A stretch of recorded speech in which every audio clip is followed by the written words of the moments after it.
अस्सलाम वालेकुम स्टूडेंट्स, कैसे हैं आप। उम्मीद करता हूँ कि आप सब खैर खैरियत से होंगे। अल्लाह ताला आपको अपने हिफ्ज़ व अमान में रखे। जो प्रीवियस लेक्चर में हम लोगों ने किया था यूनिट नंबर 11 के जो थ्योरम्स हैं वो हमने कंप्लीट किए थे। आज हम उन्हीं थ्योरम्स के रिलेटेड कुछ प्रॉब्लम्स हैं, कुछ क्वेश्चंस हैं, वो हमने सॉल्व करने हैं और उन थ्योरम्स का यूज़ करेंगे। तो 11.1 एक्सरसाइज आज हम करेंगे। 11.1 में टोटल 4 क्वेश्चन है, जिसमें से 2 क्वेश्चन मैं आपको एज अ कॉपी वर्क करवा रहा हूँ और बाकी 2 क्वेश्चन आपका क्या होगा, होमवर्क होगा। क्वेश्चन नंबर 1 की बात करते हैं। हमें क्वेश्चन नंबर 1 में गिवन है in a circle 2 diameters AB and CD intersect each other, then prove that measure of AD equal to measure of BC। Circle के 2 डायमीटर आपस में एक दूसरे को इंटरसेक्ट करें तो आप लोगों ने ये चीज़ क्या करनी है, प्रूफ करनी जी। गिवन क्या है हमें, एक सर्कल जिसका सेंटर O है और उसके अंदर 2 डायमीटर्स AB और CD एक दूसरे को इंटरसेक्ट करते हैं at point O। Point O पे ये दोनों डायमीटर्स क्या कर रहे हैं, एक दूसरे को इंटरसेक्ट कर रहे हैं। ये देखिए डायग्राम, ये डायग्राम के अंदर ये जो AB है ये भी एक डायमीटर है और जो CD है ये भी एक डायमीटर। AB लाइन सेगमेंट और CD line segment, this 2 line segments are diameters of the circle और ये दोनों इंटरसेक्ट कर रहे हैं एक दूसरे को एट पॉइंट O। और हम प्रूफ करना चाह रहे हैं कि मेजर ऑफ AD यानी कि ये कॉर्ड और मेजर ऑफ BC यानी कि ये वाली जो कॉर्ड है, ये जो डॉटेड लाइन से शो हो रही है, ये आपस में इक्वल होंगी, ये हम प्रूफ करना चाह रहे हैं। तो टू प्रूफ हमारा क्या होगा, measure of AD is equal to measure of BC। Construction क्या करिए आप कि A को ज्वाइन कर दें D के साथ और B को ज्वाइन कर दें C के साथ। Join A to D and C to B, ताकि ये 2 जो कॉर्ड्स हैं वो कंस्ट्रक्ट हो जाएं और जिनको हम इक्वल प्रूफ करना चाहते हैं। हम ये जो 2 कॉर्ड्स हैं इनको आपस में इक्वल प्रूफ करना चाह रहे हैं। ये हमारी आज की मेन इस क्वेश्चन की रिक्वायरमेंट। नेक्स्ट प्रूफ पे आ जाते हैं। प्रूफ के अंदर एज यूजुअल स्टेटमेंट्स और रीजंस लिखेंगे। और बच्चों प्रीवियस आपने देखा कि 2 ट्राइंगल्स बन रही थी आपके पास। 2 ट्राइंगल्स कौन सी बन रही थी, मैं वहाँ पे बता देता हूँ आपको कि ट्राइंगल AOD और ट्राइंगल BOD। ट्राइंगल AOD के अंदर और BOD के अंदर आपने क्या करना है, इन दोनों को क्रॉसपॉन्ड कर देना। प्रूफ के अंदर आपने इन्हें क्या कर देना है, क्रॉसपॉन्ड कर देना है। क्रॉसपॉन्ड करते हुए आपने इन्हें आपस में इक्वल कर लेना है। जब आप इनको इक्वल कर लोगे तो आप ये कहेंगे कि इस ट्राइंगल का AD और इस ट्राइंगल का BC आपस में इक्वल है, because they will B corresponding sides या कॉन्ग्रेंट साइड्स जो होंगी किस चीज़ की, क्रॉसपॉन्डिंग साइड्स होंगी कॉन्ग्रेंट ट्राइंगल्स की। यानी कि अगर ट्राइंगल्स कॉन्ग्रेंट हो जाएंगी तो उनकी जो साइड्स होंगी वो भी क्या होंगी, कॉन्ग्रेंट होंगी। लिहाजा AD और BC क्या हो जाएगा, कॉन्ग्रेंट हो जाए। तो आप यहाँ से नेक्स्ट ऑनवर्ड क्या करें कि आप इन दोनों ट्राइंगल्स को आपस में क्या कर लें, क्रॉसपॉन्ड कर लें। और क्रॉसपॉन्ड करते हुए आपने 3 एलिमेंट इक्वल करने हैं, तो ये दोनों ट्राइंगल आपस में क्या हो जाएंगी, इक्वल हो जाएंगी। ठीक है, तो आप लोग क्या करिए, इसे क्रॉसपॉन्ड करिए। ये देखिए ट्राइंगल AOD को क्रॉसपॉन्ड किया जा रहा है ट्राइंगल BOC के साथ। सबसे पहली जो उसने बात लिखी है कि OA इक्वल है या कॉन्ग्रेंट है किसके, OB के। और आपको पता है कि ये O से A तक क्या था, रेडियस, और ये भी क्या था, रेडियस। तो एक सर्कल के जो रेडियस होते हैं वो हमेशा क्या होते हैं, इक्वल होते हैं। लिहाजा आपने लिख देना है radius of the same circle. और ये वाला एंगल जो बना हुआ है बच्चों, ये दोनों लाइंस जो डायमीटर की लाइंस थी एक दूसरे को जब कट कर रही थी तो आपके पास जो एंगल बना था वो कौन सा एंगल बना था, वो वर्टिकल एंगल बना था। तो वर्टिकल एंगल्स जो होते हैं वो क्या होते हैं, कॉन्ग्रेंट होते हैं। ठीक, इसके बाद आप मजीद लिख सकते हैं कि OD जो है वो कॉन्ग्रेंट है किसके, OC के। और OD OC ये भी क्या चीज़ है, रेडियस ही है, radius of the same circle. अब देखिए 3 एलिमेंट्स इक्वल हो गए, साइड, ये एंगल, ये साइड। तो कौन सा पास्टुलेट बन जाएगा, साइड एंगल साइड पास्टुलेट। लिहाजा आप लिख सकते हैं कि ट्राइंगल AOD ट्राइंगल BOC आपस में क्या है, इक्वल। ये देखिए इक्वल लिख दिया। यहाँ पे लिखें SAS congruent to SAS postulate. लिहाजा अब आप लिख सकते हैं कि जो AD था और BC था वो आपस में इक्वल है। So AD is congruent to BC। क्यों कॉन्ग्रेंट है, क्योंकि ये कॉरस्पॉन्डिंग साइड्स हैं किस चीज़ की, कॉन्ग्रेंट ट्राइंगल्स। या आप इसे ऐसे भी लिख सकते हैं कि मेजरमेंट की फॉर्म में अगर लिखना है कॉन्ग्रेंसी को आप रहने दीजिए, तो आप ऐसे भी लिख सकते हैं measure of A D equals to measure of B C. Question number 1 आपका यहाँ तक प्रूव हो गया। अब हम मूव करते हैं क्वेश्चन नंबर 2 की जानिब। जी, क्वेश्चन नंबर 2 की स्टेटमेंट हम रीड करेंगे। In a circle prove that the arcs between two parallel and equal chords are equal. यानी कि दो कॉर्ड्स के इन बिटवीन, दो कॉर्ड्स हैं वो आपस में पैरेलल भी हैं। जो हमारे पास कॉर्ड्स हैं वो पैरेलल भी हैं और आपस में इक्वल भी हैं, तो उनके दरमियान जो आर्क्स आएंगी वो आपस में इक्वल होंगी, ये हमने प्रूव करना है। हमारे पास एक सर्कल है जिसका सेंटर O है, उसके अंदर दो कॉर्ड्स हैं, वो दोनों कॉर्ड्स ए बी और सी डी जिनके नाम रखे हैं हमने, वो आपस में पैरेलल भी हैं और आपस में उनकी जो मेजरमेंट है वो भी आपस में क्या है, इक्वल है। और हम ये देखिए ज़रा डायग्राम को कि ये ए बी कॉर्ड और सी डी कॉर्ड ये आपस में इक्वल है। ठीक है बच्चों, ए बी कॉर्ड और सी डी कॉर्ड आपस में इक्वल है और ये पैरेलल भी हैं। देखिए ये पैरेलल भी हैं, ये एक दूसरे को इंटरसेक्ट नहीं कर रही।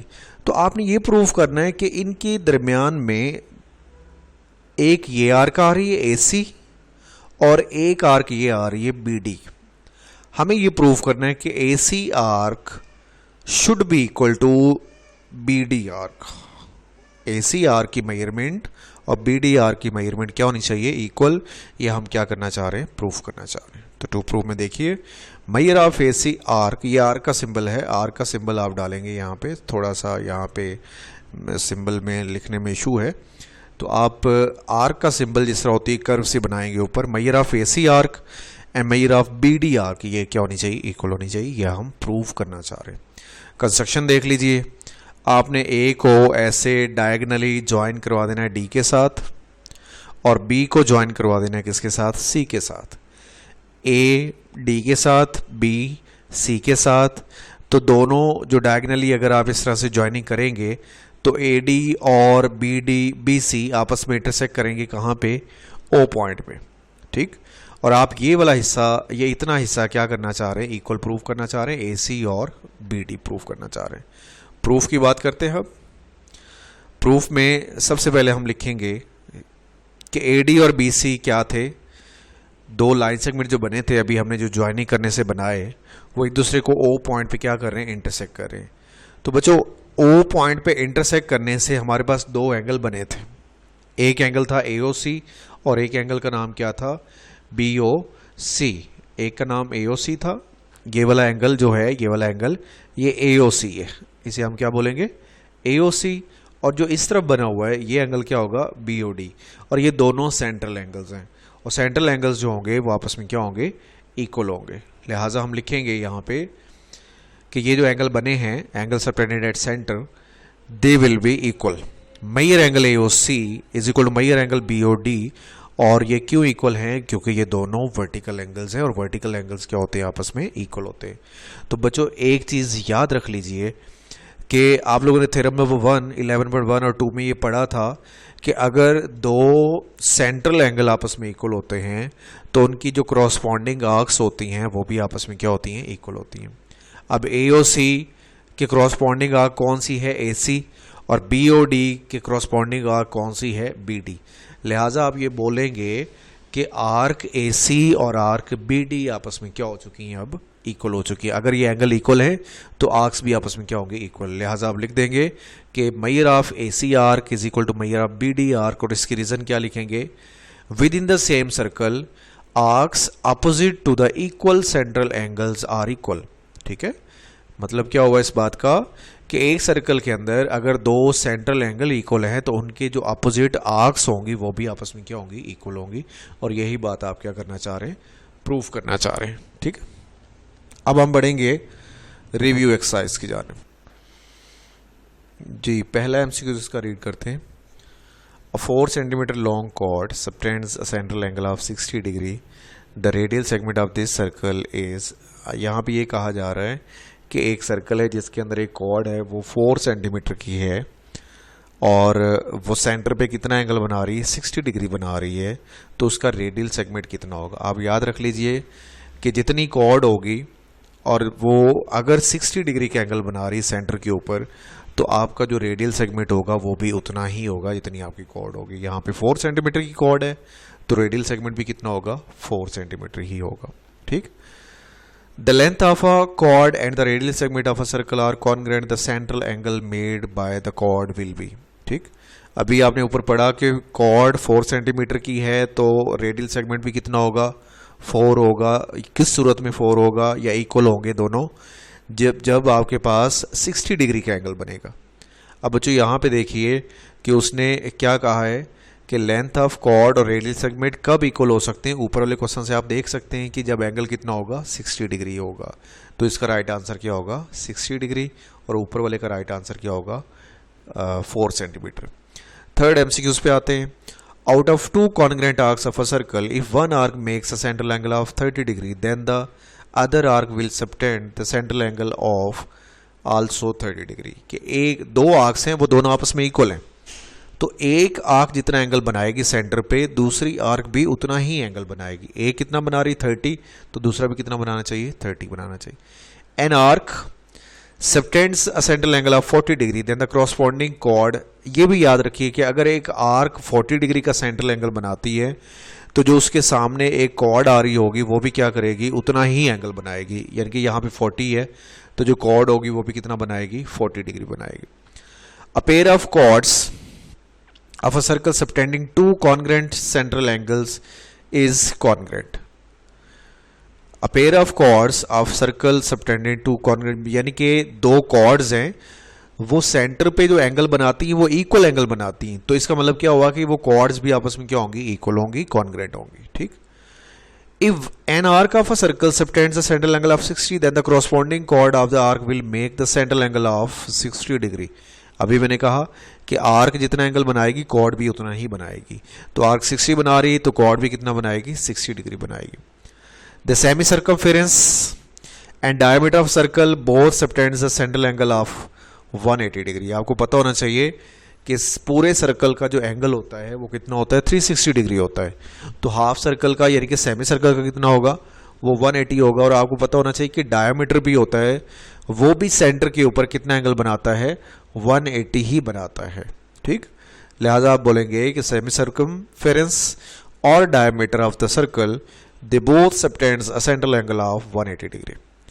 The chord length of a circle subtending a central angle of 180 is always, ये अभी आपने बात की कि जो 180 के एंगल सेंटर पे बनाएगी वो जो कॉर्ड होगी वो डायमीटर होगी। और आपको पता होना चाहिए कि डायमीटर जो होता है वो क्या होता है, रेडियस का डबल होता है। इसलिए आप क्या लिखेंगे, double of the radial segment. Second last MCQs. If a chord of a circle subtends a central angle of 60, then the length of the chord and radial segment are congruent। ये आपने second वाले MCQs में पढ़ा कि अगर एक